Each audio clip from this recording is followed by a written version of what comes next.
Chapter number 2 nitrogenous fertiliser production of nitrogen from natural gas. हम इसमें ammonia के production का वर्णन करेंगे नेचुरल गैस से। तो सबसे पहले हम देखते हैं नेचुरल गैस होती है। नेचुरल गैस प्रायः मीथेन का एथेन का एथा हाइड्रोकार्बन का एक मिश्रण होती है।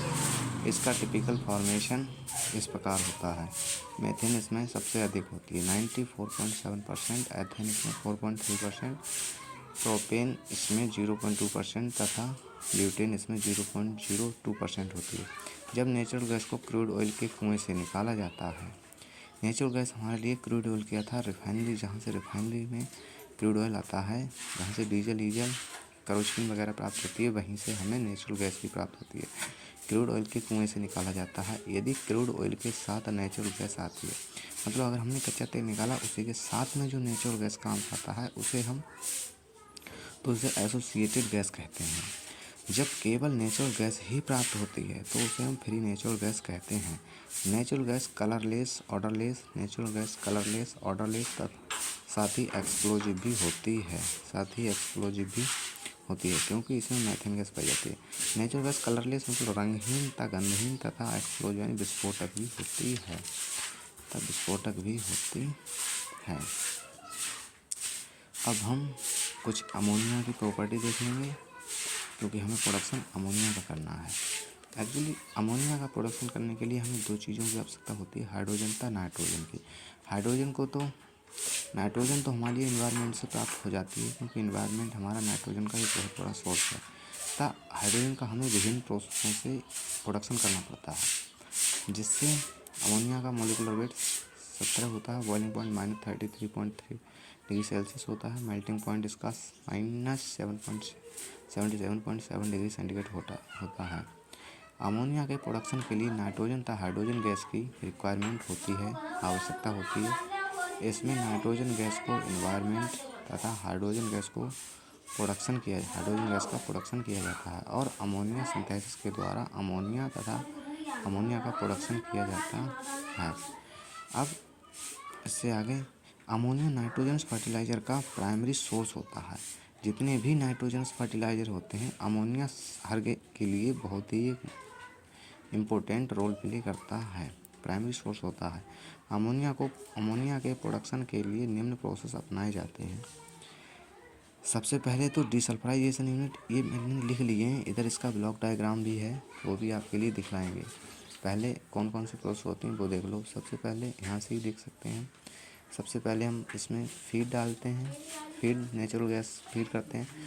नेचुरल गैस में कुछ सल्फ़र का अंश होता है, सल्फ़र के लिए हम रिमूव करते हैं। सल्फ़र को रिमूव इसलिए करते हैं क्योंकि जो हमारे अमोनिया सिंथेसिस में यूज कैटालिस्ट जो होता है निकल आयरन, उसकी क्षमता को ये कम कर देता है, अर्थात उसके लिए पॉइजन का कार्य करता है। इसके लिए सबसे पहले हम इसकी डिसल्फ्राइजेशन यूनिट में भेजते हैं।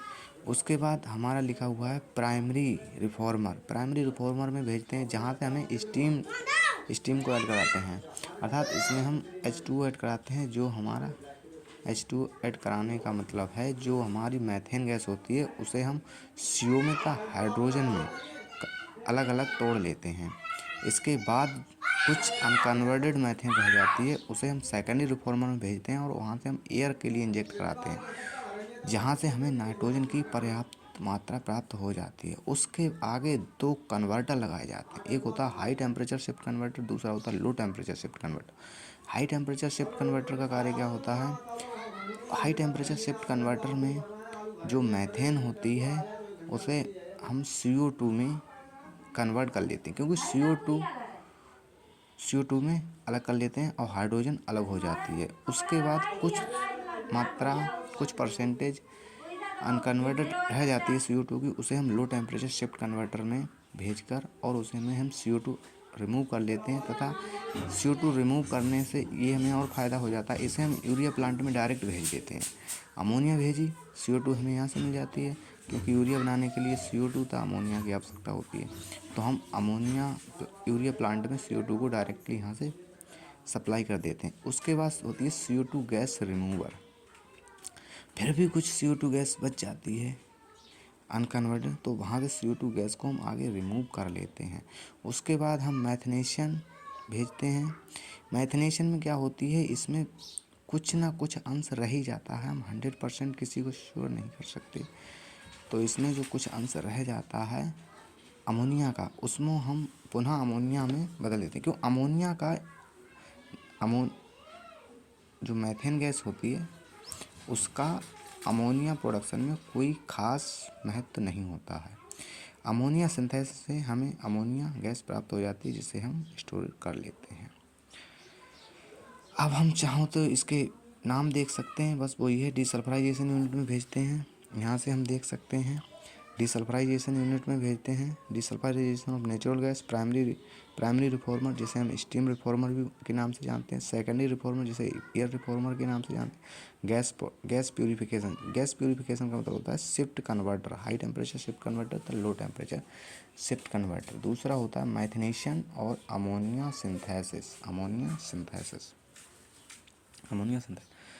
Process description. सर्वप्रथम फीड को हम 400 से 500 डिग्री सेंटीग्रेड पर डिसल्फ्राइजेशन यूनिट में भेजते हैं और इसमें जिंक मोनोऑक्साइड कैटालिस्ट का यूज करते हैं जिससे नेचुरल गैस से सल्फर H2S के रूप में रिमूव्ड हो जाती है। इस यूनिट में सल्फर इसलिए एक्सट्रैक्ट की जाती है क्योंकि सल्फर अमोनिया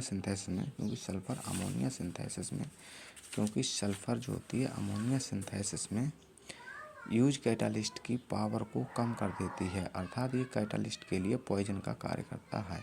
इसके बाद गैस जो प्राइमरी रिफॉर्मर में भेजते हैं, इस रिफॉर्मर को स्टीम रिफॉर्मर के साथ ट्रीट किया जाता है। इस यूनिट का टेम्परेचर 400 से 600 डिग्री सेंटीग्रेड तक होता है। इस यूनिट का मतलब यहाँ पर बोला जा रहा है प्राइमरी रिफॉर्मर, ठीक। इस यूनिट का मतलब primary reformer CO2 methane gas को CO तथा H2, यहाँ पर गलत लिखा है H2 तथा CO तथा H2 में कन्वर्ट किया जाता है। इस यूनिट में 3 रिएक्शन होती हैं।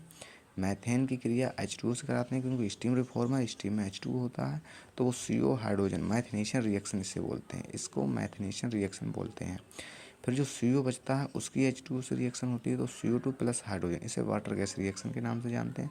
और मीथेन गैस की जब O2 के साथ क्रिया कराते हैं तो CO2 तथा 2H2O, इसे कंबक्शन रिएक्शन के नाम से जानते हैं। ये जो CO2 बचती है ना, ये जो CO2 बचती है इसे के लिए हम यूरिया प्लांट में भेज देते हैं। उसके बाद सेकेंडरी रिफॉर्मर में भेजते हैं। इसको एयर रिफॉर्मिंग भी कहते हैं क्योंकि इसमें एयर को इंजेक्ट किया जाता है। प्राइमरी रिफॉर्मर मीथेन गैस को CO2 में कन्वर्ट किया जाता है तथा कुछ 10 से 20% अनकन्वर्टेड मीथेन सेकेंडरी रिफॉर्मर में भेजी जाती है। इस यूनिट में एयर को इंजेक्ट कराने से नाइट्रोजन गैस प्राप्त होती है जो अमोनिया सिंथेसिस रिएक्शन के लिए बहुत उपयोगी होती है। तो ये था हमारा, और आगे मैंने लिखा नहीं है, तो वहाँ से हम यहीं से डिस्कशन कर लेते हैं। यहाँ तक तो आ ही गए थे, बस high temperature low temperature shift converter methanation reaction बस हो गई।